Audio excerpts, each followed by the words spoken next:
Hello and welcome to GT Cup's Super Saturday Live, where we have a 46 car capacity grid here at the world famous Brands Hatch circuit.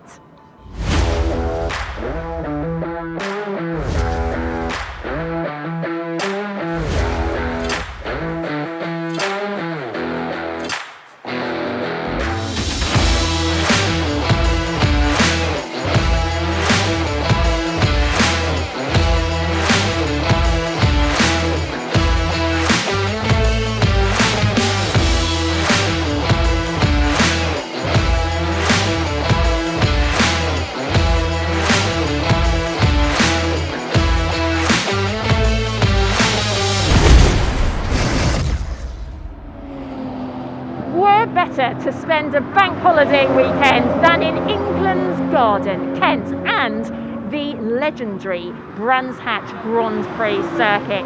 It's the second weekend of racing in the GT Cup. It's been condensed into one Super Saturday where we are going to have two pit stop races for you. The first one coming up very, very shortly. Before we get into it though, here's a reminder of what happened a few weekends ago at Donington.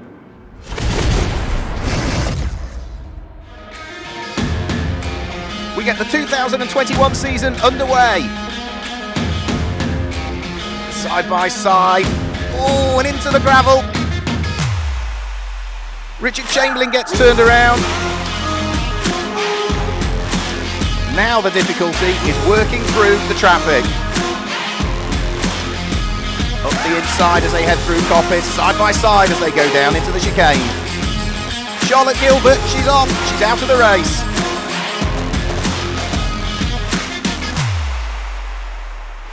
Again, they charge their way up towards Redgate. Gaining on the way out of the chicane, looking for the lead of the group. Great battles wherever you look.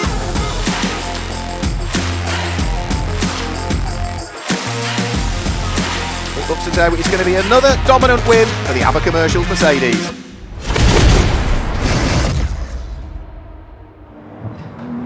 A car that dominated at Donington was the number 88 Mercedes of Richard and Sam Neary. Well, they're back again this weekend, but in a slightly different capacity and with something extra to celebrate. Sam, Richard, lovely to see you here at Brands Hatch after a tremendous session at Donington. Yeah, thanks very much. We're glad to be here and the weather's good, so that's always helpful. Yeah, Donington went really well and we're back again, so really looking forward to it. It's a little bit different, isn't it, from Donington to now? Because at Donington you were on an invitation, but now, of course, you've decided to go full season. Tell us about that. Yeah, we had such a good weekend at Donington. We decided to go and do a full season entry and try and win the championship. So we'll give it our all and see how we get on. I mean, you're actually doing pretty well, aren't you? Because overall, you're at third position currently, I believe. Yeah, it's gone well so far. We sort of tripped ourselves up on one race, but we're hoping to put that right this weekend. We'll be up against it this weekend, though. We inherit a 20-second extra long pit stop this weekend in the first race, so we've got quite a bit to do in this first race. Yeah, okay. Now, one thing I did want to say, Sam, is there's extra excitement, isn't there? Because you've just had some really exciting news this week. Yeah, I've just became a BRDC Rising Star, which is incredible. It is a privilege to be noticed by such a prestigious club and to be recognised for what I'm doing. So it does mean a lot to be part of the club, and hopefully I can get a few wins here and show that I deserve to be on the scheme. I was going to say, does that put extra pressure on you this weekend now? Yeah, no. Pressure's not a big thing, you know. I've been racing for a while now, so it's just a job you need to do. You get out there, have some fun. Yeah, you must be proud, Dad. Yeah, immensely. Yeah, you know, his career so far has gone, phenomenally well so far. Yeah, really good. Well, we're running just a few minutes behind, and the cars are all still in the garages actually at the moment, waiting to go out onto the circuit. Sam, who you just saw, has had a brilliant qualifying session this morning and is on pole position, as you will see in the grid once they get out there. Now, 46 cars. It's huge. It's going to go as far as the eye can see. Surely, Mark Werrell, that is a record-breaking grid. Can you hear me, Mark?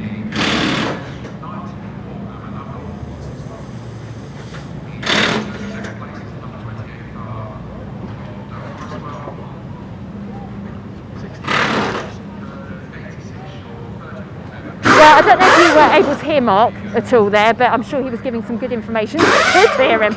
But somebody that has been here on another record-breaking grid, as far as I'm aware, is this car here, Adam Carroll. This fantastic McLaren, the number 77. Now he is going to be sitting a bit further back on the grid when they go out, right at the back actually, so get a good look at it now. Well, you can, because of course it's the amateur drivers that have to go out and do all the qualifying. So yeah, Adam is going to be driving, and of course it's a pit stop race, so it means that the pro drivers do go out as well. Now, it's a little bit different this time round because it's Super Saturday and we're having 2 pit stop races as opposed to the usual sprint. We've had to condense everything down. So to explain a bit more about how it all works and the grid, I'm going to hand you back over to Mark Werrell. Mark. Thanks, Michelle. Yeah, apologies, you've got me now. You're right, so back to your first question. It is a record-breaking grid here for the GT Cup Championship. The last full grid that we had here at Brands Hatch that was anything like this was way back in 2009, and that was when the GT Cup Championship supported what was the A1GP single-seater series at the time. And here, this weekend, the largest grid we've ever had, and amazingly, as you just mentioned, the A1GP champion way back then in 2009, racing for Team Ireland, Adam Carroll. And Adam Carroll's out in GT Cup this weekend. So yeah, the format for this one, it's 2 pit stop races that we will have. We'll talk about the grid and we'll go through success seconds, which Sam Neary alluded to as well. But the format is that Group 1 on the first pit stop race will be coming into the pits slightly earlier. So they will come into the pit lane slightly earlier. Now, Group 1 is for those cars that compete in Group GTO, Group GT3 and Group GTC. So they will come into the pit lane between the 19th and the 23rd minute of this race that will be coming up. A 50-minute race it is. Then a little bit later on in the session, Group 2 will come in. They will come in between the 23rd and the 28th minute of the race, and those for the cars that work themselves into Group GTB, Group GTH and Group GTA. And the reason that the pit stop window is split is because, as you can imagine, here at Brands Hatch, it's a fairly long pit lane, but it's a tight pit lane, and there's not enough garages to accommodate everybody, so it's far better to split the pit window for safety reasons. It means not everybody descends into the pits at the same time, and we have sort of 2 batches of pit stops in reality. Just makes it safer for all of the team members down there, all in high vis, but it's a very crammed pit lane if everybody were to appear at the same time. So the cars are making their way out onto the grid. There is Michael Igo behind the wheel of the WPI Motorsport Lamborghini. Phil Keane is the driver that's chatting to him. Phil is the pro and therefore can't take part in the first part of this endurance race, the pit stop race. The pros have to go in, as Michelle alluded to, for part 2 of the race. Those 2 will be partnered up in the British GT Championship as well throughout the course of the 2021 season. So several other cars that will be racing here in that very series in a few weeks' time are joined on the entry list for this weekend, but Michael and Phil were also with us at Donington Park as Michael continues to gain valuable experience. He's a very quick amateur driver. He's only been racing for 3 years as well, Michael Igo, but certainly is going to be one to watch in this race, himself and Phil Keane. And they will line up on the outside of the front row of the grid alongside the drivers we were hearing from that were chatting to Michelle earlier on, which was Sam and Richard Neary. So here's the Feathers Motorsport, Aston Martin. James Guest will start that car. He's got former Le Mans Series Le Mans winner Darren Turner alongside him. Good to see GCAT racing back as well. Seamus Jennings and Greg Caton, who joined us sporadically over the course of the last 2 or 3 seasons, they're back out with their car. The number 67 car is going to be Simon Orange for this race. Simon partnered up with Josh Jackson once more. But they, as it's 2 endurance races, one will do 1 race in the Ginetta, the other one will do it in this orange McLaren that's coming up now. Nice to see Alan Purbrick back as well, and David Bryce with their Alp Seika as well. That's the dark blue car with the orange flash right the way down the centre of it. So the green flag waves at the end of the pit lane. You can see all of the cars nosing out of their garages. Some of them still up on the air jacks, still waiting for the tyres to be fitted. The tyres will be preheated. The Control Pirelli slick tyres that they all run will be preheated in ovens out the back of the garages to bring the tyres up to temperature, so it's not a cold tyre that goes on most of these cars. They will be preheated, and then of course they are able to get further temperature into them, and in particular the brakes as well on this outlap, ready to line up on the grid that will be coming up very, very shortly. So this is the 5th round of the championship. All the Super Saturday is all about endurance racing in reality. The 2 pit stop races that we've got, we don't have any of the sprint racing formats here over the course of the day. So we can then guide you through the way that the grid is going to line up for this first race of the day in the GT Cup Championship, round 5 of the series. Pole position will go the way of Sam and Richard Neary. It will be Richard that will start, and alongside is Michael Igoe with the Lamborghini. Row 2 of the grid is Alan Bannon and Leo Majitsky. Leo, a former British GT champion, the 2 Barwell cars out, really using this as a test session for British GT a couple of weeks later. 5th on the grid is Richard Chamberlain, the leading car in Group GTO, and for company he's got alongside the Steve Burgess driven Raw Motorsports Radical RXC. Row 4 of the grid is Lucky Kira and John Dillon, and row 5 of the grid will be Seamus Jennings, who will line up alongside Matt Manderson. Will start for Ultimate Speed. Onto the 6th row of the grid. On the inside of the 6th row of the grid, Graham Tilley will start, and for company he's got Stuart Proctor. Stuart's son Lewis will take over later on. And row 7 of the grid, new to the series for this weekend, Nick Jones on board the Team Parker Porsche to start with John Seal for company. The 8th row of the grid, that is where we'll see Richard Marsh starting, and alongside Richard Marsh, Jensen Lunn will jump on board the Top Cats Racing Lamborghini for part 1 of the race. Row 9 of the grid will be Alan Perbrick and Sam Olpass with Henry Dawes, and scheduled to start the car alongside will be Chris Hart for Make It Happen Racing. Henry Dawes and Chris Hart, the leading cars in Group GTA and qualifying. The 11th row of the grid, Charlotte Gilbert alongside Craig Wilkins. Row 12 of the grid sees number 17. That will be started by Patrick Collins alongside number 1, which is Josh Jackson for this race. Row 13 of the grid is Ian Duggan alongside Simon Orange. Row 14 will be Paul Bailey and Morgan Tilbrook. And row 15 will be James Guess and Chris Kemp. Remember, the pros cannot start in these pit stop races. The next row of the grid, onto row number 16, it will be John Whitehouse and Andy Roby. Then it's Nick Phelps, who lines up alongside the number 16 car, which is going to be started by Justin Armstrong. The next row of the grid, Mike Price lines up alongside Ian Humphreys, and then we move on to 37th and 38th positions on the grid, Mo Ritson and Alex Stevenson, with David Holloway and Col Cavers on the 20th row of the grid. Still they keep coming, James Simons and Chris Murphy on row number 21. It's Mark Hopton and Ian Campbell on row number 22, and David Frankland will start at the wheel of the 24/7 Motorsport Porsche at the back of the grid, and that gives you the full 46 cars that took part in a very busy qualifying session. It was actually split into 2 separate qualifying sessions, one group qualifying and then the other group going out, largely because 46 cars on the grid around the Brands Hatch Grand Prix circuit, which is just under 2.5 miles. It's 2.4332 miles. Yes, clear space would be very much at a premium, so the officials taking the correct decision, the championship organisers, so as to split qualifying into 2 sessions. So the cars starting to line up on the grid. The car that's towards the bottom of your screen is the beautiful looking Radical RXC in the hands of Steve Burgess for part 1 of the race, partnered up with Ben Dimmock once more. They've been very successful in the Radical Challenge Championship over the years, racing in another series last year. And you can see, a bit like the M25 on a Friday afternoon, isn't it? The cars at a halt, slowly being held there because we need to sort of release them slowly onto the grid, and then they'll have to weave their way around everybody that's already lined up there. We can see Richard Chamberlain's beautiful looking Porsche 935 coming into position down at the front corner of the grid. Nice to see Richard back in the championship, having not raced at all over the course of last year. The car, when it goes rather well, to say the least. But Richard had a few problems at Donington Park. Michelle Livings, though, is down there on the grid.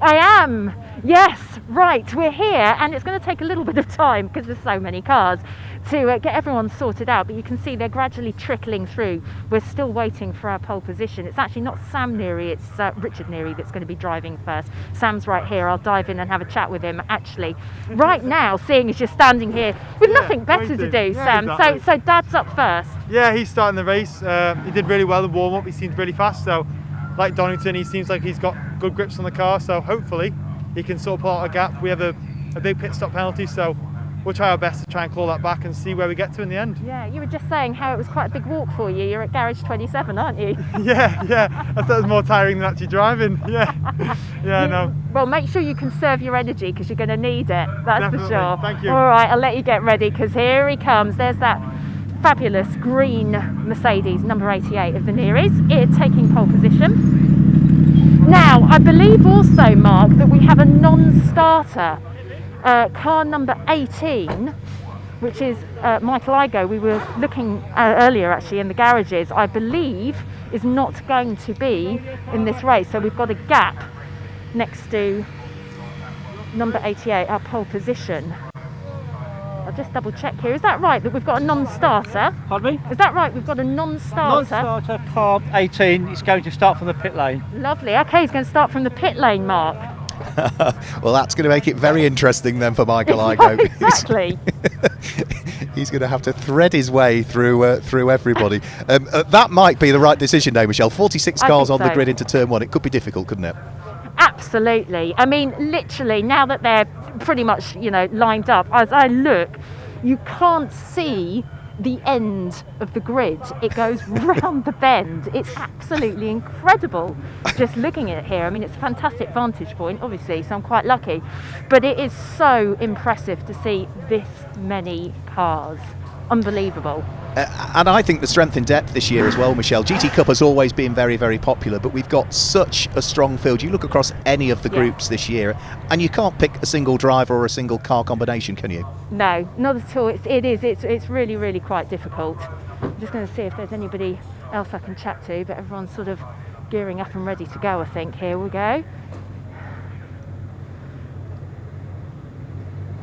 Driver number 5. Oh, that's Richard Chamberlain there, actually. Always recognise this car, the fabulous orange Porsche, number 5, Richard Chamberlain. Of course, he had to bow out when we were at Donington, didn't he? But he's looking a little bit happier and obviously done quite well in qualifying because he's right up near the front here for this race. Oh, okay, well, there we go. We've got a bit of a warning siren going off here, so it might be my cue to get off the grid very, very shortly. Should we have a quick chat and just see if you're... Richard? Good luck. How are you feeling? Thank you very much. I'm feeling fine. I'm going to be pretty worn out at the end of this, but at the moment I'm feeling fine. Because you're doing it all by yourself, aren't you? Yes, no other person stupid enough to share with me. Bless him. Always. And of course, it's not just one pit stop, it's 2 pit stop races today, bless him. So best of luck to Richard and his fabulous car. I just love the orange. I don't know what it is. It's the retro vintage sort of... It appeals to me, I think, Mark. You can't miss it. You can't miss it. You can't. That car great. can trace its roots back to the 1970s, of course, and it's been developed so much by CTR Developments over the year, Richard Chamberlain and the team, and is so strong. As you said, he's right at the sharp end of the grid. But again, to emphasise the point, it's not easy in any group. To the left of Richard is the Black Radical. That's second quickest in Group GTO, so that's the lead battle of Group GTO potentially. Yeah. All right, well, I think, Mark, that we're going to be asked to leave the grid shortly now. So I'm going to head off and I'm going to hand everybody over to you, to your capable hands, to take us through this 50-minute race. Thanks, Michelle. Yep, so the cars will be heading off onto the formation lap very shortly indeed. We can see the car of Richard Neary sitting there on pole position with the gap alongside where we should have that car that you can see in the pit lane there. That's the WPI Motorsport Lamborghini that's sitting patiently in the pit lane rather than taking up its correct position on the outside of the front row of the grid. Michael Igo and the team have opted to start off the back of the grid. Now, that might be because there's a slight technical issue with the car and they don't want maybe that to cause a problem in what is an enormous grid, or it may well be on a big full grid they just want to stay out of harm's way, start from the pit lane, thread their way through and get Michael, say he's only in his 3rd year of motorsport, Michael Igo, working with 3 times British GT runner-up Phil Keane this year in the championship. Maybe it's a bit of getting him used to traffic management around Brands Hatch. It's a twisty circuit. It's not easy to overtake, and maybe the team have thought that's what we want Michael to do. That if he's got a slight Achilles heel, it's not me being negative at all, but if that's what they perceive as an area where he perhaps needs to improve traffic management, start at the back, overtake lots of cars, gain that experience, because of course their main focus is not necessarily GT Cup this weekend because they're not in for the full season. They did Donington, they did here, and I think they're coming to Alton Park with us, but their main focus will be when British GT comes here in a couple of weeks' time. So off goes the safety car onto the rolling lap. We've given you the grid already, but let's guide you through success seconds for cars that are out there. The car that starts from pole position, come the pit stop window, it will spend not 60 seconds stationary in the pits, plus the 20 seconds it takes to drive through the pit lane at the pit lane speed limit. it remained stationary for an extra 20 seconds on top of that. So Richard Neary, 20 seconds, success seconds in the pit stop. The Lamborghini, started by Michael Ago from the pit lane, will have an extra 15 seconds when they come into the pits. Row 2 of the grid, Adam Ballon for Barwell Motorsport, an extra 5 seconds, and his teammate alongside Leo Machitsky, an extra 5 seconds as well. Row 3 of the grid, Richard Chamberlain's orange Porsche, no extra seconds to worry about, but the Black Radical alongside, started by Steve Burgess, has an extra 20 seconds. Row 4 of the grid, Lucky Kira and John Dillon, no extra seconds to worry about. Row 5 of the grid, Seamus Jennings for GCAT Racing, an extra 20 seconds, but Matt Manderson alongside, nothing to worry about. Row 6 of the grid, the Nissan of Graham Tilley, will remain stationed for an extra 5 seconds before he hands over to not Wiltshire Girtha as it would usually be, but Senan Fielding for this weekend. And alongside is the Balfe Motorsport McLaren, Stuart Proctor, no additional seconds to worry about. Row 7 the grid, Team Parker Racing, Nick Jones, an extra 20 seconds in the pits. John Seal, going to Abbey Eaton alongside, an extra 20 as well. And it's the same on row number 8. The Team Hard Porsche, an extra 20 seconds in the pit lane. And also Jensen Lunn handing over to Warren Gilbert for Top Cats Racing, an extra 20 seconds. Row 9 of the grid, nothing for Alan Purbrick to worry about, but Jeff Steele Racing and Sam Olpass alongside, an extra 6 seconds. Row 10 of the grid, we've got the Century Motorsport Ginetta of Henry Dawes, an extra 6 seconds in the pit lane. Chris Hart alongside, nothing to worry about. Charlotte Gilbert has no extra seconds to worry about on row number 11, but the number 80 car of Craig Wilkins has an extra 10 seconds in the pit lane. I don't think I'm going to get through them all, so I'll just pick out the rest of the cars that have penalties. Number 67, which is Simon Orange, an extra 20 seconds in the pit lane. Number 28, Paul Bailey, an extra 15. It's the same for Morgan Tilbrook and the 66 Mercedes. The 82 Feathers Motorsport Aston Martin James Guess, an extra 20 seconds. The Stanbridge Motorsport Lamborghini of Chris Kemp, an extra 15. Then we move on to the Gemini Motorsport Marcos of Andy Roby, an extra 15. And that's probably all we've got time for now, because this enormous grid of 45 cars are about to be unleashed at full race pace for the first time this weekend onto the Brands Hatch Grand Prix circuit. Round 5 of the 2021 GT Cup Championship is about to get going here at Brands Hatch. The safety car peels its way into the pit lane. Richard Neary controlling the pace at the front. Mercedes on its own on the front row of the grid. 2 Lamborghini Huracans on row number 2. It's the Porsche and the Radical on row number 3 for the lead of Group GTO in the early stages. And the lights go out and away we go racing up towards Paddock Hill Bend for the first time. Richard Neary with his nose out front, I'm sure, as they head up towards the first corner and charge their way through. And everybody just needs to tread gingerly on this first lap or so, make sure that they don't trip over each other and keep things clean, and that looks as though that's what's happened so far. Everybody just erring with an element of caution as they turn their way through the tight right-hander at Druids. Pick up a place if you can, but don't do anything silly in the early stages. And as I mentioned on the build-up to this one, traffic management is absolutely going to be a key. Whether you are being lapped or lapping, the key will be not to lose too much time. And everybody so far has done exactly what I hope they would do, and that is remain fairly sensible. There's a little car on the grass there. That looked as though that was John Whitehouse's McLaren, former champion, who was just on the grass there, but gathered up just a slight moment as they now charge their way down towards Hawthorns for the first time. The GT3 specification cars in Group GT3 all out front at the moment, with Richard Neary pulling away from the 2 Barwell Motorsport prepared Lamborghinis that sit behind Adam Ballon and Leo Machitsky. There is a spin for Alan Purbrick, I'm afraid, and that is the Alp Racing Seika that has had a rotation. That's on the exit of Hawthorns, and thankfully everybody either braking drivers right or drivers left to avoid the stricken Seika that sits facing the wrong direction in the middle of the circuit. Hopefully he can get the car fired back up. So Richard Neary over the start-finish line. The thundering noise of the Mercedes, the GT3 specification Mercedes, leads the race at this stage. It is going to be Leo Machitsky who's there in second position. Adam Ballon comes through in third place. The leading car of Group GTO, which is Steve Burgess, and the Radical is there in fourth position. John Dillon's in fifth. Richard Chamberlain, the Porsche, I'm afraid to say, has slipped to sixth after the first lap, but he's running second in Group GTO at this stage. So Richard Neary looking to try and press on. This car has not been without its troubles this weekend. In testing yesterday, they had an issue with the car, which, talking to Sam Neary as I was doing yesterday, suggested they might not even make the race. They were having to sort out some repairs on the car to do with the chassis, which did concern them that that might mean that they couldn't get involved in the race. And with yellow flags out around the circuit, I think we're going safety car already, I'm afraid. Yep, so safety car boards out around the circuit. We're going full course caution. I do wonder whether the Seika has not been able to get going from the position at which it came to rest. Let's have a quick look. Is it still sitting in the middle of the track? It is, I'm afraid. Yeah, I thought that might be the case. So either a mechanical issue not allowing that car to start, or maybe a little bit of heat soak even in the early stages of the race. But Alan Purbrick returning to the GT Cup Championship for the first time this year. We've seen sporadic outings for them, clearly with an issue, and I would imagine that's a puncture yet for James Guess. And thankfully that's come at the right time, you could argue, because safety car is out there. On is going a new Pirelli slick tyre and should be able to get him back out without losing a lap, albeit he'll be at the very tail end of the train of cars. And of course that car has an extra 26 seconds to spend in the pits when James Guess will hand the car over to former Le Mans class winner Darren Turner. So clock continuing to tick down.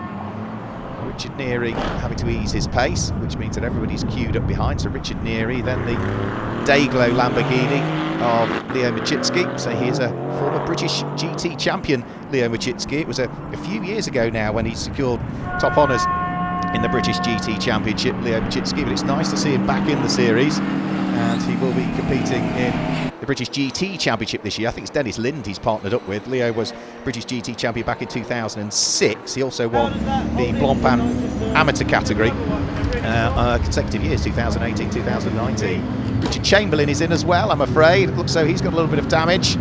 So just one of the panels at the front of the car receiving a little bit of attention, but also sadly off is coming the rear bodywork, as though maybe there's some mechanical woes in the engine bay of that car. So such a shame for Richard Chamberlain. There's the stricken Saker being pushed out of harm's way, so that is going to, I think, just rest up against the barrier for the remainder of the race. And once that's out of harm's way, which it looks as though it's been done and the marshals are back over the barriers, should hopefully be good to go green again. So it should just be maybe a lap, couple of laps behind the safety car, and then we'll be able to get things back underway. Remember, the pit window for this one, for the cars that are in Group GTO, Group GT3 and Group GTC, they pit between the 19th and the 23rd minutes of the race. For the cars that are in Group GTB, Group GTH and Group GTA, they pit between the 23rd and the 28th minutes of the race. And if you're wondering what the individual groups are, well, Group GT3, as it says on the tin in reality, for homologated GT3 cars. Group GTO is for open specification and low volume manufacturer cars, so the likes of Richard Chamberlain's Porsche, which is a sort of a car that's been modified to various specifications over the years, and the Radicals sit in that. Group GTC is for later model Challenger Cup cars, so in other words a European specification Ferrari 488 or a Lamborghini Super Trofeo car would sit in there. Group GTB is for challenge cars again, but for earlier ones. So if you had something like an earlier Ferrari 458 in European specification, it would drop into there, or some of the Porsche 911 Cup cars drop into Group GTB. Group GTH is for GT4 homologated cars, and Group GTA is for lower specification Cup and Challenge cars and one-make cars. So that's where we see a lot of things like Ginetta G55 Super Cup cars dropping into Group GTA. So it's sort of, it's not power to weight, it's a range of combinations that dictate as to which particular groups cars sit into, and the technical people from Group Motorsport continually look at cars and if needs be, adjust them. So if they're not happy that it's correct in one group, they will move it to another. It's not a problem with that.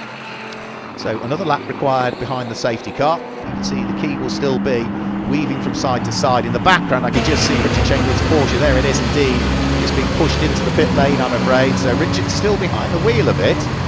Now, you'd have thought if the car were done and dusted, he may be undoing the seatbelts now. But for the moment, he's sitting patiently behind the wheel of the car. So maybe Michelle might be able to perhaps see what's going on with the repairs to that car, and if Richard were to retire, we might, if he's able to, be able to grab a word with him to understand what the problem was, because such a shame for Richard. He had to withdraw, as Michelle alluded to at the beginning of the programme, from Donington Park. He got involved in an incident which caused damage to the car and was not repairable, sadly, so he didn't get a full weekend of racing over the 2 days that we were at Donington Park. Let's hope that he can get back out for the remainder of this race. There is the number 50 car, that's Carl Cavers, who is sharing with former Sunoco Challenge winner Lewis Plato. Lewis, who's done a good chunk of Porsche racing in the last few years, things like the Porsche Carrera Cup GB. So he's out at one of the wheel of one of the Cayman GT4s, which there are several in the field this weekend. Good to see so many Cayman GT4s on the grid. There's, I think, 4 or 5 out of the 45 cars that qualified over the course of this morning, but only one Mercedes GT3, and that's that one there. So Richard Neary still just on and off the brakes, as you can see, accelerating and braking, trying to continually keep some temperature in the brakes of these cars whilst they circulate at substantively lower speeds behind the safety car. Alan Purbrick's car well and truly up against the barriers, and that should mean that once he is over the crash barriers himself and out of harm's way, that we'll be able to get the race back underway. But it also means that we won't see the co-driver of that car out as well, of course, with Alan having retired so early on in the race. That is going to be it, I'm afraid, for David Bryce, who was scheduled to have shared that car with him. So lights are still on the safety car, which means that it's not likely to be going in at the end of this lap. The Seika is well and truly up against the barriers. It's out of harm's way, but the lights were still on the safety car, which suggests that it's going to continue round for a further lap, which it will be about to start now, and hopefully that will be the last lap that we have behind the safety car. So here it comes now, back over the start-finish line. Frustrating start really to the race. The drivers will want to get on with it, but obviously with the car stricken in the middle of the circuit, you have zero choice but to deploy the safety car. Now the course is clear though, we can start to look forward to getting things back underway. But before we get things back underway, let's head back down into the pit lane with Michelle.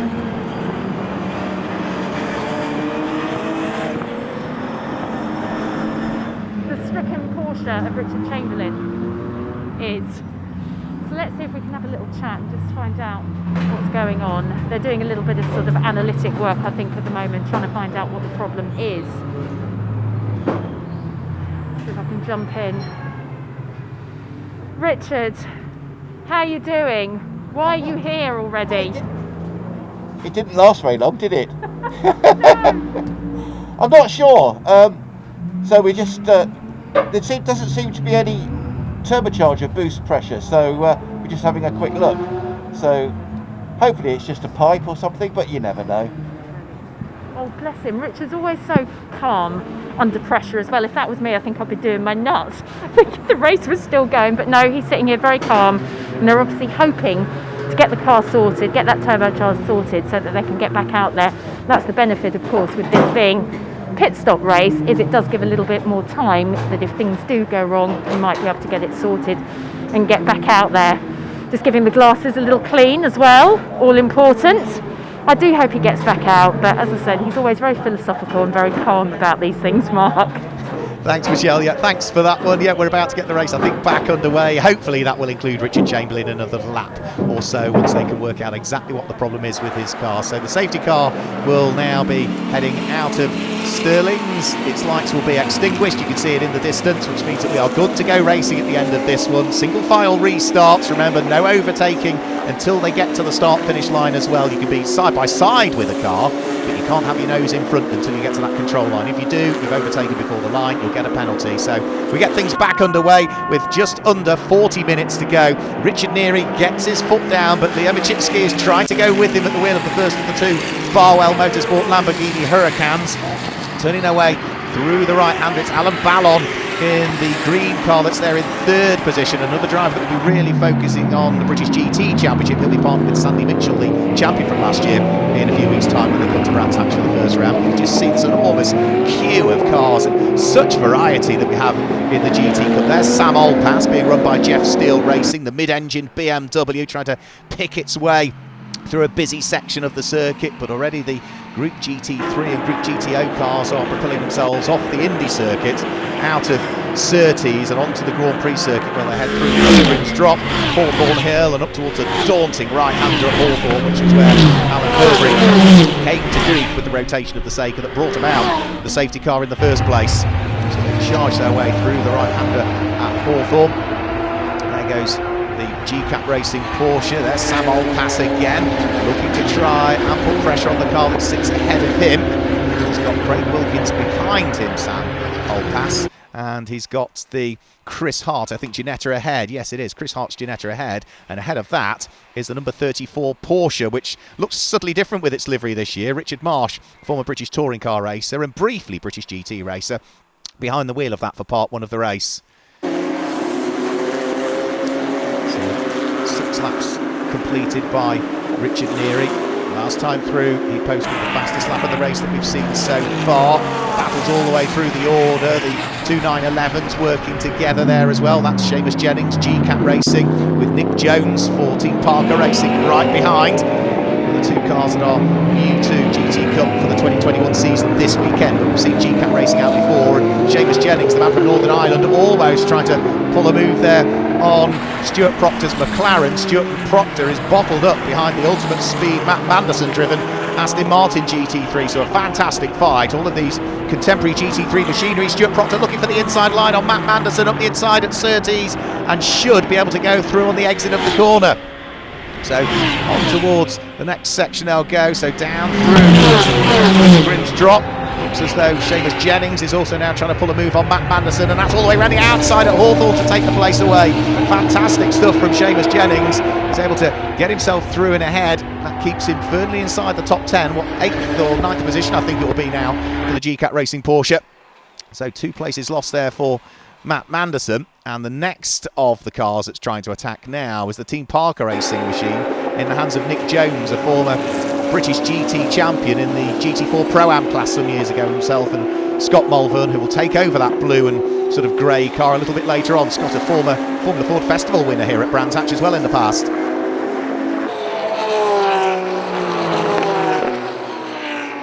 "36 minutes to go, feeding in the power. Through there goes the number 9 car of Jensen, but Michael Igo, I'm afraid to say, though in the pit lane, the car that started from the pit lane is back in the pit lane once more, with issues with the front left corner of the car by the look of things. Keane looking on and offering advice to the mechanic there as to what the problem is. All of the time on WPI Motorsport car, which was second quickest in qualifying, is dropping way down through the order. Sitting patiently behind the wheel, but all of the time just keep dropping right the way down towards the bottom of the 45 cars that originally started.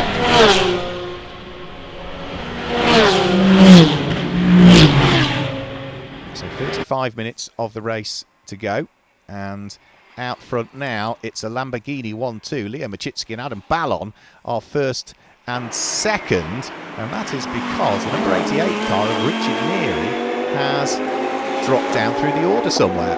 So not sure what happened to Richard Neary. That car is in the pit lane now. It's before the pit window opens, so there must be an issue with that car as well in the pit lane somewhere, because he's not out there. It's a Lamborghini 1-2. It's a Barwell Motorsport 1-2. It's Leo Machitsky ahead of Adam Ballon. There comes Richard Neary back through pit lane to exit. So whatever the problem was, it was a quick fix hopefully for the Mercedes. That's going to drop that way. That car way down through the order. Radical of Steve Burgess is third. 4th place is John Dillon, fighting away with Lucky Kira. Both of those cars running in Group GT3. So it's GT3 Lamborghinis, 1st and 2nd. 4th and 5th at the moment. The interloper in it all is Steve Burgess with his Radical RXC, who is leading Group GTO and lies 3rd overall. Here comes the Radical now towards us. But the fight is on between the two teammates. There goes Steve Burgess running in 3rd place but leading the group. Then another 2 GT3 Lamborghinis of John Dillon and Lucky Kira sitting behind. Lucky Kira, who announced earlier on this week he'll be racing not just in GT Cup for the full season but also in British GT. Then we've got the next of the Porsches will be the next one through, which is going to be Seamus Jennings, who is 7th. Nick Jones in the other Porsche is 8th. Graham Tilley in the Nissan is 9th. And completing the top 10 now is Matt Manderson, who's lost a further place by the look of things. Yeah, Graham Tilley in the Nissan's gone through. Great fight going on for 4th and 5th position. John Dillon and Lucky Kira absolutely together. The 2 Lamborghinis. John Dillon just ahead. Lucky Kira with his lights ablaze, giving John Dillon a thing or two to think about. Over the start-finish start now go. John Dillon had a great season in GT Cup last year when he was running in Group GTC. And it's so good to see John back out this year. He was the sprint champion last year and was the winner of Group GTC. And at the moment has got his hands rather full of that Simon Green Motorsport Lamborghini of Lucky Kira that sits behind. Lucky's one of those drivers who seems to be out racing something, somewhere, every weekend.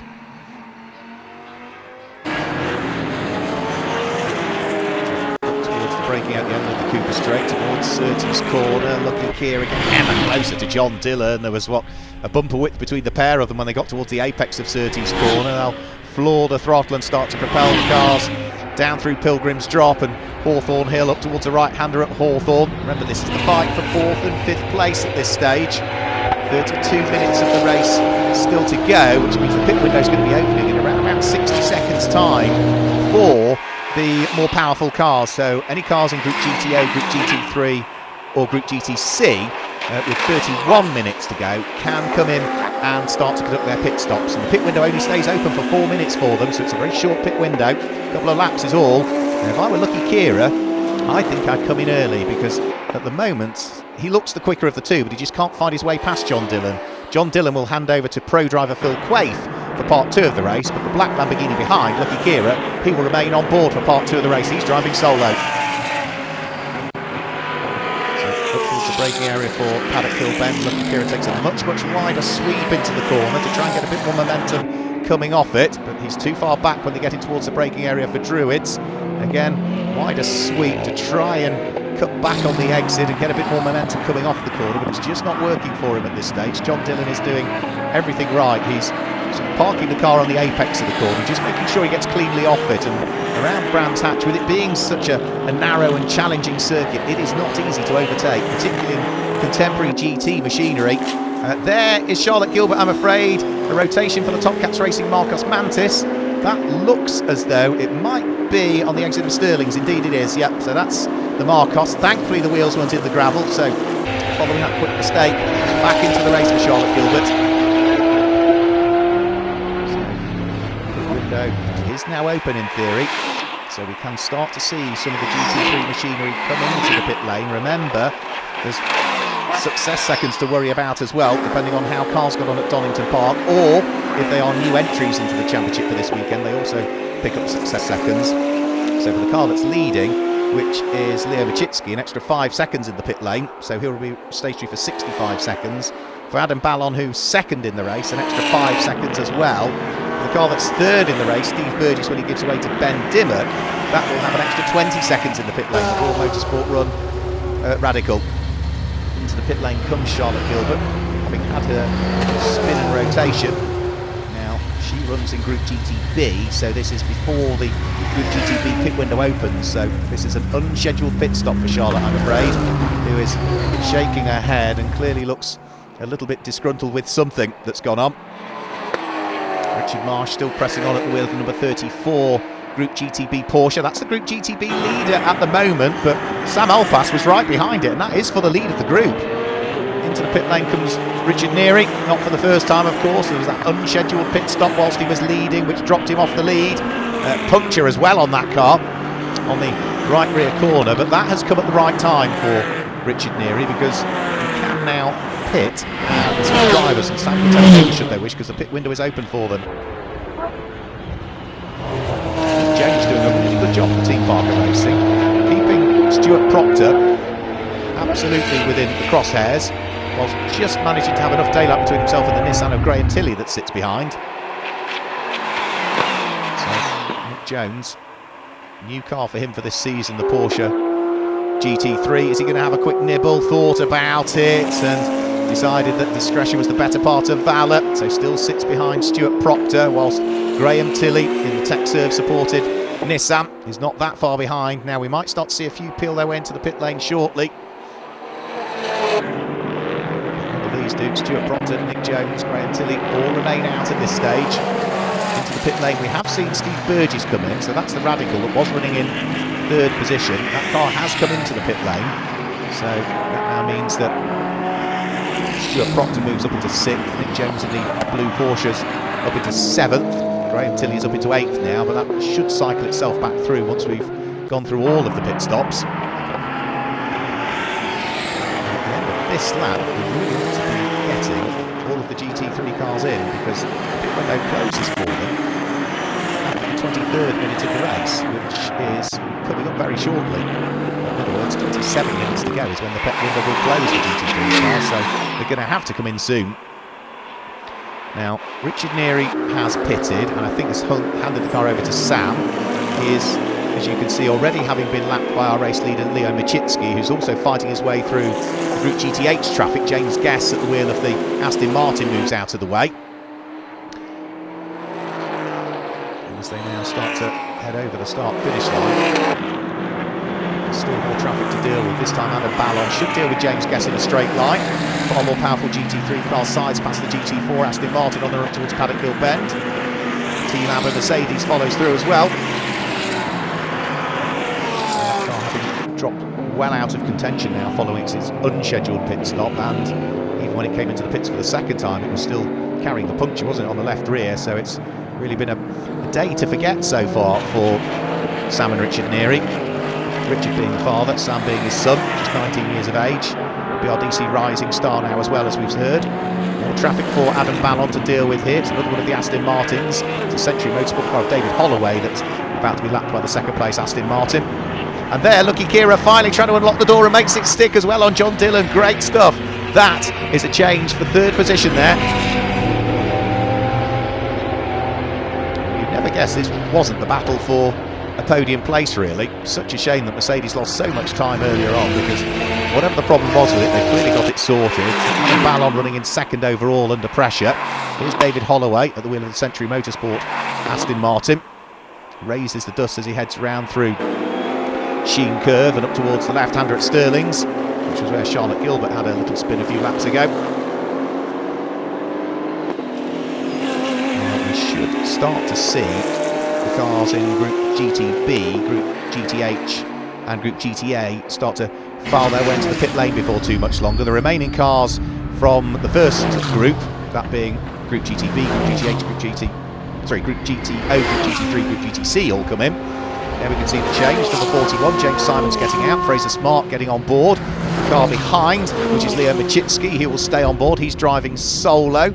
Next of the cars comes in as well, which is going to be John Dillon to hand over to Phil Quaife. And now you can see all of the GT3 cars filing in. Stuart Proctor in the background to hand over to his son Lewis Proctor in the McLaren. Nick Jones coming in ready to hand over to his regular teammate Scott Mulvern. Former Formula Ford Festival winner Graham Tilley is in, hand over not to Will Tregertha this weekend, but Senan Fielding about to jump on board. John Seal to hand over to Abby Eaton, and also I think that was the Ultimate Speed Aston Martin that was trundling its way down the pit lane as well. That'll be Matt Manderson ready to hand over to Mike Brown for part 2 of the race.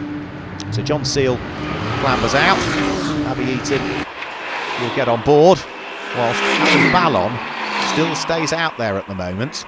Now, my reading of the regulations, one-day pit stop format, Group 1, which is Group GTO, Group GT3, Group GTC, the pit stop must be carried out between the 19th and the 23rd minutes of the race. Well, if that's the case, we are past the 23rd minute of the race and we have not seen that number 11 Lamborghini come in as yet. Here it comes now. So into the pit lane comes the Lamborghini. Paul Bailey is in to hand over to Ross Wiley. Ross Wiley, another former British GT champion. He was the British GT4 champion a couple of years ago in the Beechdean Aston Martin. He was sharing with Jake Giddings. But a very busy pit lane, and remember, this is just for half of the field in reality. The other half still is yet to pit. So down the pit lane comes Lucky Kira. Down the pit lane comes Seamus Jennings to hand over to Greg Caton. The number 9 car, which is going to be Jensen Lunn, will have picked up the lead of the race at this stage, but it hasn't pitted, so it will have to come in at the end of this lap, and Warren Gilbert should be scheduled to get on board that car. And this is the overall championship leading car as well. So after Donington Park, 97 points for Jensen Lunn and Warren Gilbert. They won their group on 3 occasions at Donington Park. They finished second on the other occasion as well, so not quite maximum points, but it was a solid weekend for them at the wheel of this new Lamborghini for Top Gas Racing. Lamborghini Huracan. They ran a Gallardo a couple of seasons ago when Neil Huggins was driving it, but nice to see a more contemporary Lamborghini. Now the number 63 car of Leo Machitsky, traffic to deal with here, trying to work his way past the GT4 cars. There was almost side-to-side contact there as he was trying to squeeze one of the GT4 cars. I'm not sure it was the Lewis Plato car, but the GT3 car trying to get past the GT4s. Sam Neary pushing on as well, but remember that Mercedes is a long way off the pace following its 2 visits to the pit stops. Back out of the pit lane comes Adam Ballon, directly ahead of Lewis Plato. Lewis Plato therefore has to adjust his line through Paddock Hill Bend, which now means that Matt Armstrong is looking to try and gain a place. So no matter where you look, there are squabbles to be had in GT Cup, and rightly so, with so many cars on the grid and the hard work that goes into equalising the cars in terms of their performances and the groups that they sit in. Now at the moment, the BMW of Sam Alpass has picked up the lead. Of course, he is a car that runs in Group GTB, so their pit window is only just about to open now. Sam Neary, is he going to have a nibble here on Leo Machitsky? Thought about it, almost got the Aber Mercedes up the inside of the Barwell Motorsport Lamborghini. They go past Andy Roby's Marcos as they head up towards Westfield Corner. No time really lost from either of them there. Andy Roby was watching his mirrors, just making sure he left enough of a gap for the two quick GT3 cars to feed their way through. And that's the difficulty. I spoke about traffic management earlier on. You don't want to lose time through the back markers, but you can't afford to trip over them at the same time. It's a very, very fine balance between getting it right and getting it wrong, and either ending your race or ending the car you were trying to get past. So next to the cars is Nick Phelps, I think, that we're going to deal with now, at the wheel of his Porsche 911. Yeah, the Group GTB car of Nick Phelps. Through goes Leo Machitsky, and there goes Sam Neary, also diving up the inside of the Mercedes at the same time. That'll be Marcus Clutton. Has been pushed back into the garage there. That looked like the 24/7 Motorsport Porsche, which would be James Hillary, who was scheduled to have taken over that from David Franklin, but I'm not sure he'll get the chance.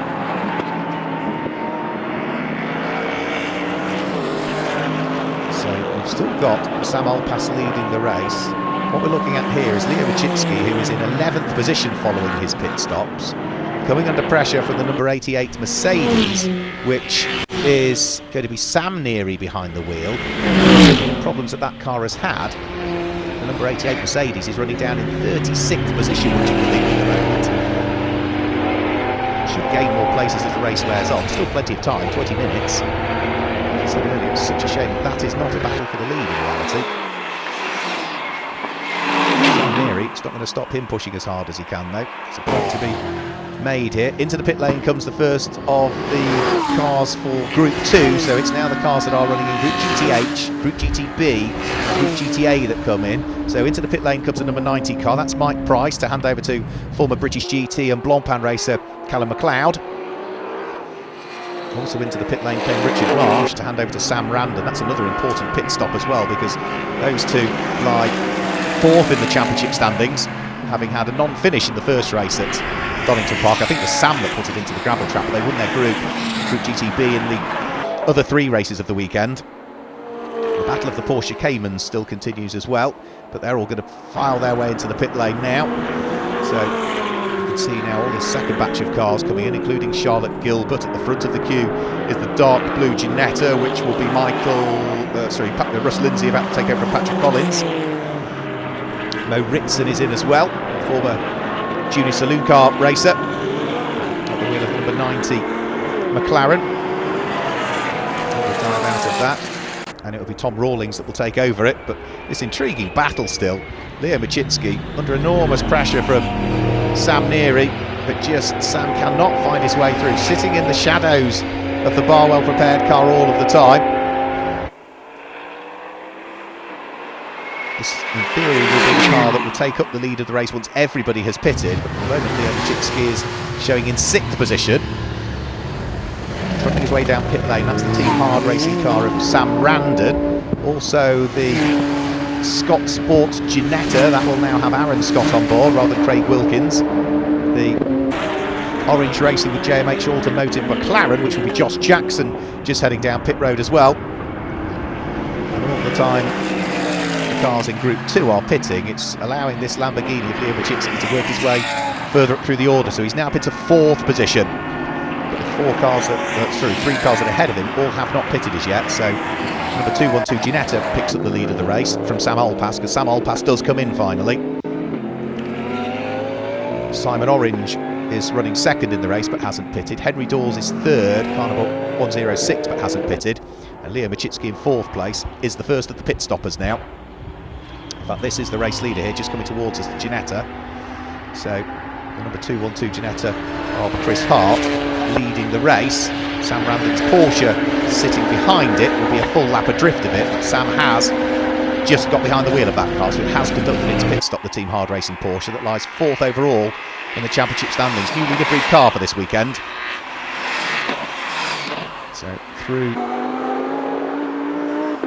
Sheen Curve up towards the left-hander at Stirling's, starting to accelerate their way back down the straight again.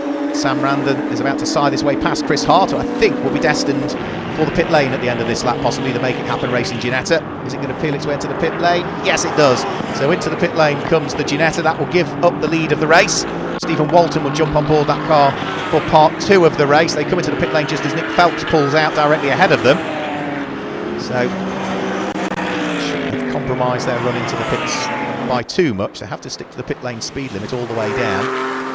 And that, I'm afraid to say, is Tom Rawlings. He's only just taken over the car from Mo Ritson. The Balfe Motorsport McLaren GT4 will rejoin. Hopefully it's not caused too much damage to a front splitter heading through the gravel trap and the grass. But for Tom Rawlings, yeah, he's only probably on his first or maybe second lap since taking over the car from former junior saloon car racer Mo Ritson. But slight mistake through Sheen Curve and typical consequence really, through the gravel then on the exit onto the grass and try and get it tidied up by the time you get to Stirling's, which is what he just about managed to do. So 16 minutes of the race to go. Ross Wiley this is, under pressure from Lewis Proctor, so it's a Ferrari that runs in Group GTO, under pressure from a Group GT3 car of Lewis Proctor, who should fairly easily be able to go through. The Ferrari runs in Group GTO, but really is a Group GTC car, but they are running it in Group GTO this weekend to accumulate points in that group because they want the Brabham back for Snetterton. It should be fixed following its engine woes at Donington, and what they've done for the last couple of races is run that Ferrari in a group which it's really not powerful enough for, but it's adding to their championship tally and allows them to bring back the Brabham, who still have scooped up some points in the group, which might put them in a handy position at the end of the season potentially. So not unsurprisingly, the far more powerful McLaren 720 SGT3 of Lewis Proctor fairly easily picks off the Ferrari, and also the next of the Lamborghinis squeezes its way through as well. That's the number 96 car that's now taken over by pro driver Stuart Hall for part 2 of the race. And a bit about traffic management I was talking about. This is the key part of the race now, because all of the cars are strung out to a degree. There's still battles on circuit, but we've now got quicker cars lapping slower cars all of the time, lap after lap after lap. There's something to deal with, and as the quicker car you don't want to lose time, as the slower car you don't really want to ease off either, because you want to make sure that you're as close as you can be to the rest of the competitors in your group. And now we've cycled all the way through the pit stops. Back into the lead of the race has gone Leo Machitsky at the wheel of the number 63 Barwell Motorsport run Lamborghini. I'll give you a full rundown of the order in the next lap once all of the pit stops have been completed. We'll also endeavour to pick up the group leaders for you as well, and any group battles that are going on, because there are still some great fights going out there on circuit at this stage. Now that is former championship winning car in the pit lane. That is John Whitehouse giving way to Steve Ruston for part 2 of the race. They were GT Cup champions back in 2020. The 2 Team Orange cars together as well. So that's Josh Jackson and Simon Orange together. Right behind them is Ian Duggan, and then Ross Wiley at the wheel of the Ferrari. So this is the Ferrari that should be able to pick off the Ginettas. Ginettas running in Group GTA, the McLaren, the orange McLaren, running in Group GTH because it's a GT4 car. Now, there's Machitsky, there's the race leader. That's Adam Ballon at the wheel of the green Lamborghini in second position. There's third, which is Phil Quaife, you can just see coming through. So this is the second place car of Adam Ballon. One of the co-founders of the Innocent Smoothie brand was Adam Ballon. Has been racing GT Cup for the last couple of seasons, originally in GT4 spec cars, then GT3s. First cut his teeth though in the Lotus Cup UK, did Adam Ballon. He was partnered by Phil Keane in the championship last year. He's got reigning British GT champion Sandy Mitchell on board with him as his co-driver for 2021. But traffic to be dealt with by Leo Machitsky. Works his way past Sam Randon's car. Brakes come on briefly on the Lamborghini as it heads up towards Westfield Corner. So 63 car, former British GT champion, twice a Blancpain champion, Leo Machitsky leading the race. Adam Ballon sitting there in second position at the wheel of the sister car to it. So Mark Lemmer, the man behind Barwell Motorsport, will be very pleased indeed with the way things are going for his two drivers. But as ever, traffic to be dealt with. So through goes Leo Machitsky past Bradley Ellis, who is on board the Aston Martin that was started by David Holloway. Bradley Ellis, yet another former British GT champion. Bradley Ellis, he was the British GT champion back in 2007. That was at the speed of a Dodge Viper when they were the car to have. Now that is the exit of Graham Hill Bend, and that looks like Lucky Keir, I'm afraid, facing the wrong way.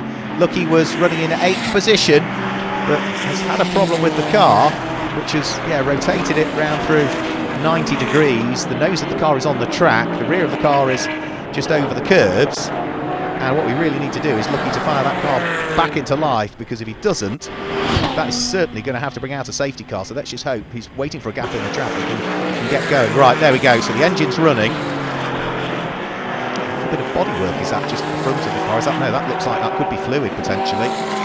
And Lucky Keir is not in the safest of places, and there's only so long they can leave that car there covering it with yellows before they have to make a decision as to what to do. So localised yellow flags at that point of the circuit. But if Lucky doesn't get the car rolling soon, that's going to have to be a full course caution and therefore a safety car. But localised yellows for the moment will suffice. Now, as for the order then at this stage, 11 minutes of the race to go. Number 63 there leads the race, Leo Machitsky. But look at his mirrors. His teammate, number 11, Adam Ballon, is absolutely with him.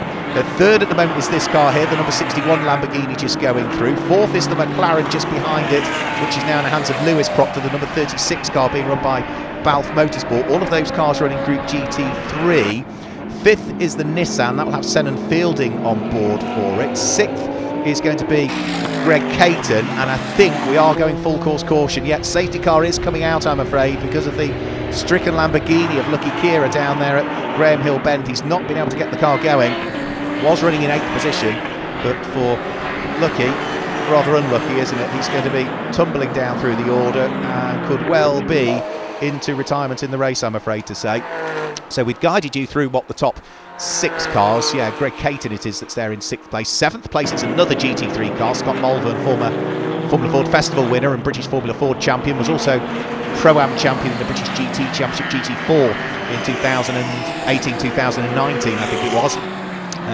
In 8th place, that's the Group GTO leader in 8th place, the number 55 Lamborghini that John Seal started and now has the very rapid young Abby Eaton on board. Abby, who's scheduled to be racing in the W Series, the all-female single-seater series that is going to be supporting Grand Prix in 2021. 9th place is number 47, which is Mike Brown, and completing the top 10, that's the Group GTC leading car, which was started by Jensen Lunn, and now the Top Cats Racing Lamborghini Super Trofeo has Warren Gilbert on board for it, so that's the Group GTC leader. In 11th place is the Group GTB leading car, that's the number 34 Porsche, that's now Sam Randon that is driving it. Group GTA is being led by the Century Motorsports Ginetta G55 Super Cup car of Henry Dawes, who's running there in 15th position. And Group GTH, just to give you that one as the safety car peels its way back in, is going to be headed by the number 1 McLaren at this stage, and that is Josh Jackson. So here we go, Phil Quaife attacking Adam Ballon for 2nd place. The car goes up the inside and Lewis Proctor follows through, so Adam Ballon drops from 2nd to 4th on the restart. Leo Machitsky leads, Phil Quaife up into 2nd, Lewis Proctor in the McLaren up into 3rd, and I'm afraid to say Adam Ballon was a little bit slow at the restart there, so he's not concentrating on the full season, whereas the likes of Phil Quaife certainly is, having taken over that car from John Dillon. So they'll be wanting to score maximum championship points to add towards their tally after a reasonably solid weekend at Donington Park. But we didn't see them on the podium in any of the races. They were 4th in a couple of them. They finished 5th in another. But at the moment, they're 3rd on the road. In fact, 2nd on the road now. And looking to try and attack for the overall race lead. Closing in on Leo Machitsky. Lamborghini, McLaren. Leo Machitsky leads. Phil Quaife full in his mirrors. Then Lewis Proctor sitting behind, Adam Ballon having lost a little bit more time at the wheel of the 4th place Lamborghini, so it's 3 for the lead of the race. 8 minutes to go, still traffic I'm sure to deal with, not so much at the moment because of the brief safety car period, but another few laps time there will be traffic to deal with. And that could be the catalyst for Phil Quaife to try something here. Bottled up behind the race-leading Barwell car is his. He turns his way for the 25th time of asking through Clearways, Clark Curve, and on towards the Brabham Straight, the start-finish straight here at Brands Hatch. That's Marcus Clutton all over the grass, rejoining in the middle of a pack. Another former British GT champion in the Supersport class some years ago was Marcus. Lewis Proctor thought about having a quick go there for second place. The door was open, it was very tempting, but no, just decided that maybe for the moment we'll just see as to what Phil Quaife is going to do. Phil Quaife has sort of turned a little bit away from attacking Leo Machitsky now and has just sort of dropped back by an extra car length. Maybe it's just a part of the circuit that maybe doesn't quite have the car set up to his liking for, and he's a bit quicker out through the back section. As Phil's saying, he's not raced on the Grand Prix circuit here at Brands Hatch since 2017, he was telling me earlier on, so it's about 4 years since he was last on the Grand Prix circuit here. And his first race on the Grand Prix circuit in a GT3 spec car. So Machitsky leads, Phil Quaife second, Lewis Proctor still third, still absolutely together, 6.5 minutes of the race to go. Car that leads though is only in the invitation class, as is Lewis Proctor behind actually, so maximum championship points would go to Phil Quaife, even if he stays where he is on the road at the moment. So that's Greg Caton for GCAT Racing, closing in on Ian Duggan's Ginetta.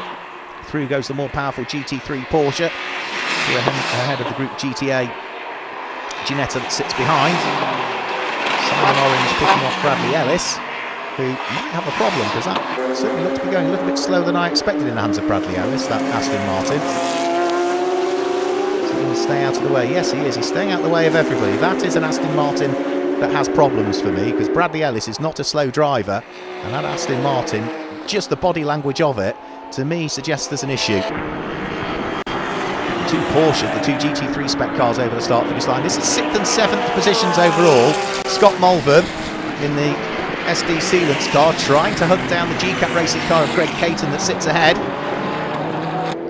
In the first stage of the race, Seamus Jennings was behind the wheel of the GCAT Racing Porsche and Nick Jones was behind him, so these two cars have been pretty much inseparable throughout the whole course of the race, the 45 minutes that have preceded this so far. And at the moment, they are fighting over 6th and 7th in the race overall, 6th and 7th in Group GT3 as well. So GT3 cars are filling the first 7 places at the moment. The first non-GT3 car we've got is the Group GTO Abbey Eaton Lamborghini that's there in 8th position. And over the start-finish line comes the number 82 Feathers Motorsport car in the hands of Darren Turner.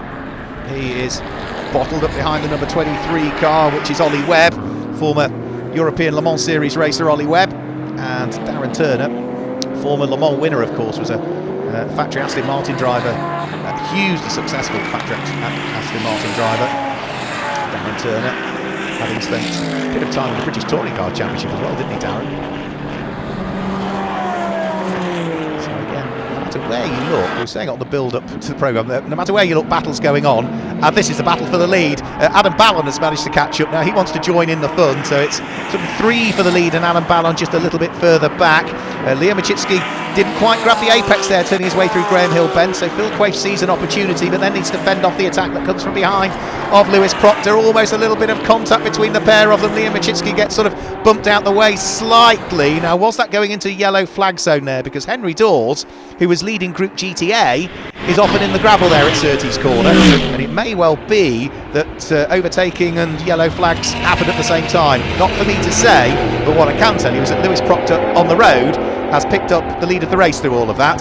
Phil Quaife is in second. Leo Machitsky in the leading Barwell car is now down into 3rd position. Adam Ballon is there in 4th place, and sitting behind them on the road, but of course having lost lots of time early on, is Sam Neary at the wheel of the Mercedes. But that number 88 Mercedes is running a lap adrift and is currently in 11th position, albeit it has got the fastest lap of the race, 1 minute 25.669 being the fastest lap of the race, and that was set by Sam Neary very early on into his stint. So 3 minutes to go, so on to the anti-penultimate lap, such as the lap times. There'll be time for the lap they've started and 2 more thereafter. Sam Neary nipping at the heels of Adam Ballon, but this is purely just to unlap himself. If Mercedes goes through, it won't make a great deal of difference, but for pride and and Sam at experience, only 19 years of age still is Sam, still learning his trade, was announced just earlier on this week as being a BRDC Rising Star, which gives him full BRDC membership rights, but more importantly it's the training and the mentoring programme that the British Racing Drivers Club put you through that really helps. Yet waved yellow flags down there at Surtees, so yeah, Henry Dawes being covered now by waved yellow flags. When the overtake happened, were the flags out? I simply don't know. So 2 minutes just over of the race to go. Some of the battles have just calmed down now. This is the Group GTC leading Lamborghini that we saw. That was Warren Gilbert just coming up to shot now.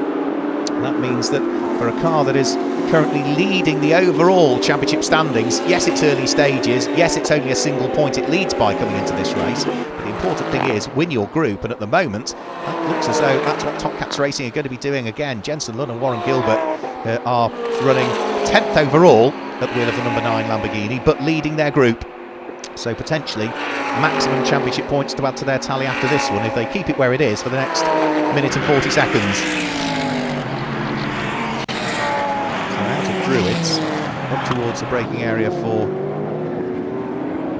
the hairpin at the top of the hill, so out of Paddock Hill End up towards Druids. Leo Machitsky seems to be struggling with the car a bit more now. The number 63 Lamborghini just seems to be struggling towards the end of the race. So maybe the way they'd set it up was to be really strong at the start of the race, but just towards the end it's now struggling, because I think Sam Neary's going to pick his pocket, as he thinks better of it as they head towards the braking area for Surtees. Towards the Grand Prix circuit once more, so Pilgrim's drop. There we'll go. Leo Machitsky all of the time. That Dayglow Lamborghini coming under pressure from the Mercedes, which lost so much time earlier on. That's why it's no longer on the lead lap. But certainly in the hands of Sam Neary, just going to show the ultimate pace they would have had they have had the roll of the dice a bit more in this race. Traffic to deal with though.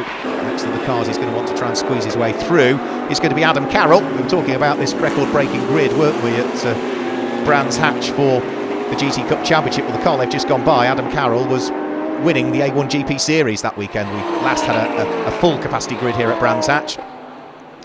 So on to the last lap of the race we will see our cars go. This is still Leo Machitsky in 4th position, still with the car that is running in 11th position, Sam Neary behind. Sam certainly looks as though he's the quicker of the two at the moment, just can't find his way through is the difficulty. Again up towards Druids, too far away.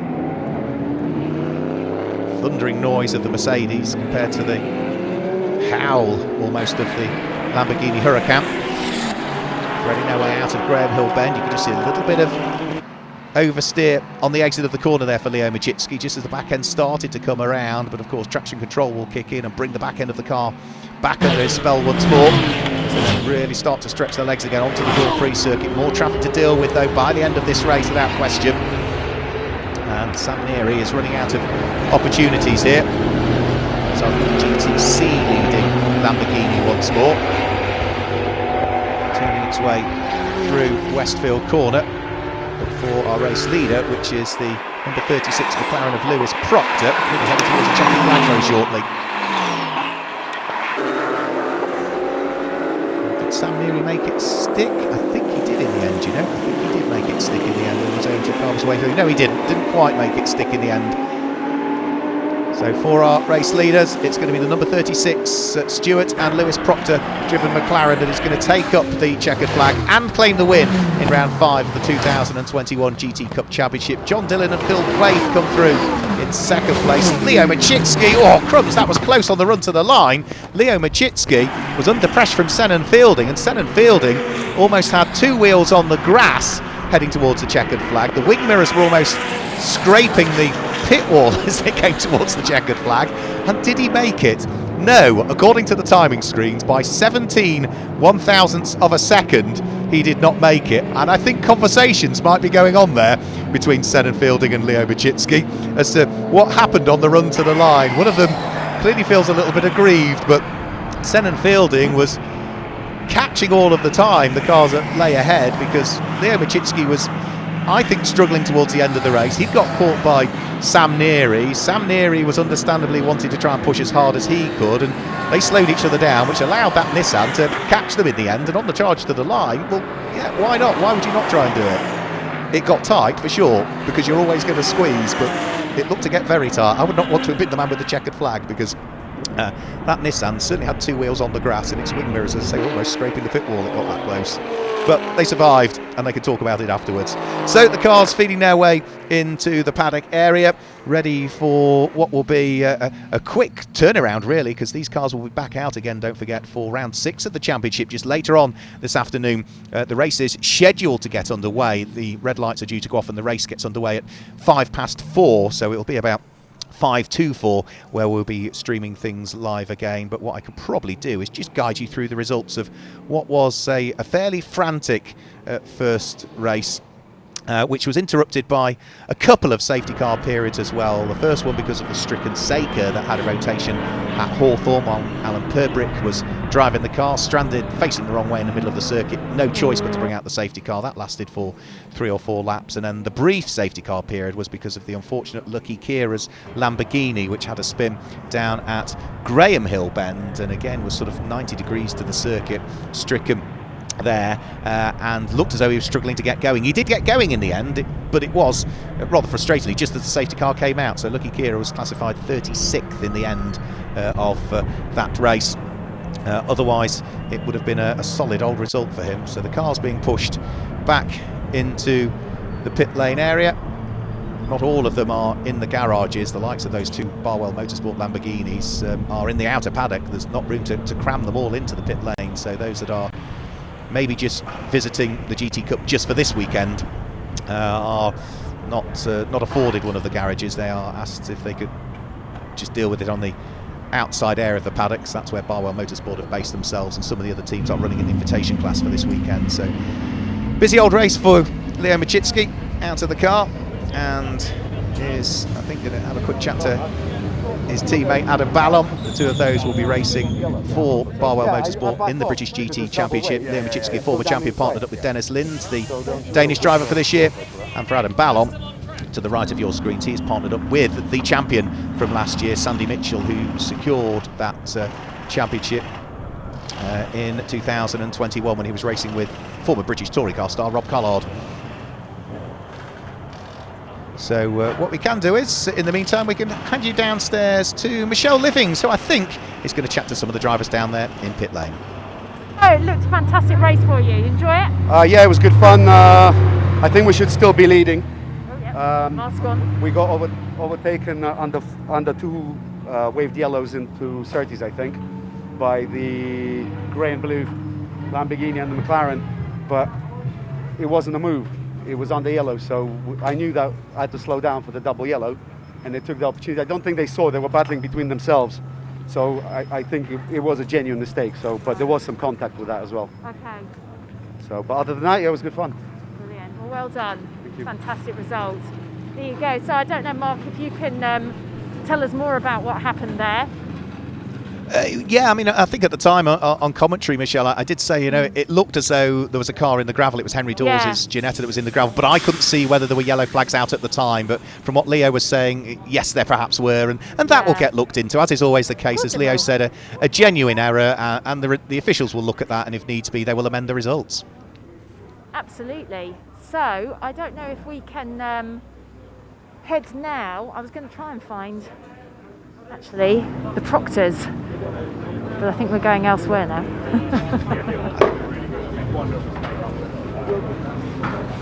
While Michelle is wondering to look for the Proctors, chip in, Michelle, if you get somebody. I'm just going to rattle through the top 10 and we'll pick out the group leaders. So the win on the road at least went the way of the number 36 McLaren of Stuart and Lewis Proctor. Second on the road was the number 61 Ferrari of John Dillon and Phil Quay. Third, we've just heard from him, number 63 Leo Machitsky for Barwell Motorsport. Fourth was number 4 Graham Tilley and Stenham Fielding. Fifth was number 11 Adam Ballon, and sixth was number 33, which was Seamus Jennings and Greg Caton. All of those are in Group GT3. The winner of Group GTO was in 8th position, number 55 John Seal and Abby Eaton.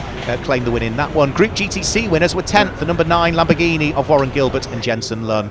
Group GTB winner in the end was the number 38 BMW of Sam Alpas. The Group GTA winner was the number 80 Ginetta of Craig Wilkins and Aaron Scott. And the Group GTH winner was the number 1 McLaren in the hands of Josh Jackson. And I think that gives you all of the group winners, Michelle. I'm not sure whether you're going to get the chance to chat to any more drivers or whether that's going to be it, and we'll be back with more later on.